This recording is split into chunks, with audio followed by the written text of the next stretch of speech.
I think we're beginning to learn what broken Britain really looks like. A state that cannot competently imprison a known predator, a health system that cannot communicate responsibly with its own patients, both the symptoms of the same disease, bureaucratic indifference. Let's begin with the prison service. The release in error of Hadush Kabetu from HMP Chelmsford is not merely a blunder, it's a scandal of systems and of souls. A convicted offender known to be an escape risk was meant to be transferred to immigration custody for deportation. Instead, he was handed his possessions in a plastic bag and able to walk down Chelmsford High Street in his prison tracksuit. This is not a technical glitch, it's a moral dereliction of duty. We're told that an officer has been removed from duty, that an investigation has been launched, and that public protection remains a priority. So what? It's just words. The same phrases are recycled every time the state fails. Polished bureaucratic filler words that convey no contrition and achieve nothing. The truth is that the prison service system, like much else in Britain, operates on fumes, overworked staff, incoherent management, failing IT systems, and ministers too busy posturing to notice the rot. When a man like Kabatu, who arrived illegally, committed vile assaults on children, was found guilty after due process is then released by mistake, the public ceases to believe that the state can protect them. Justice collapses when punishment becomes optional. And then this afternoon, my own encounter, late this morning, my own encounter with the National Health Service revealed the same deeper malaise. The people are no longer treated as individuals, but as case numbers in a queue. The NHS remains filled with remarkable professionals, but its administrative culture has curdled into something cruel. I was teased with partial information about a medical issue about cancer, just enough to worry me, and to worry me seriously, but not enough to give me any clear information on a Friday afternoon with no one available until Monday.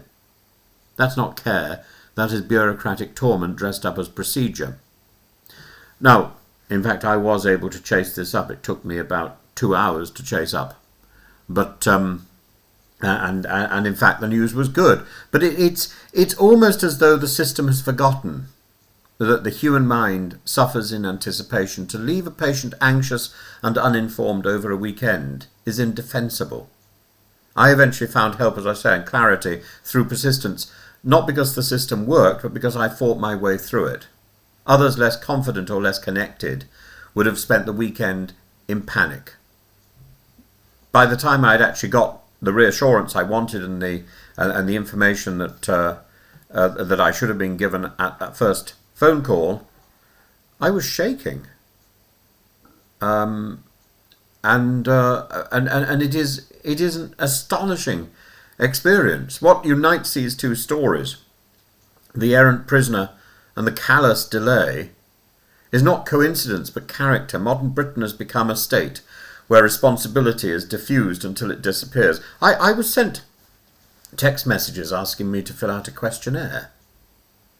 It's simply madness. We're governed by protocols, not by conscience.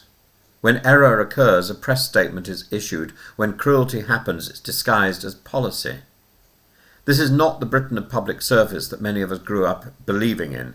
It's a managerial husk that has lost sight of duty.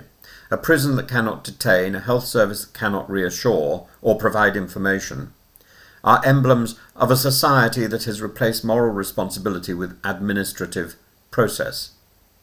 The information that I should have been given today was actually on the desk, and when I finally got back to the relevant to that relevant desk, the information was read out to me.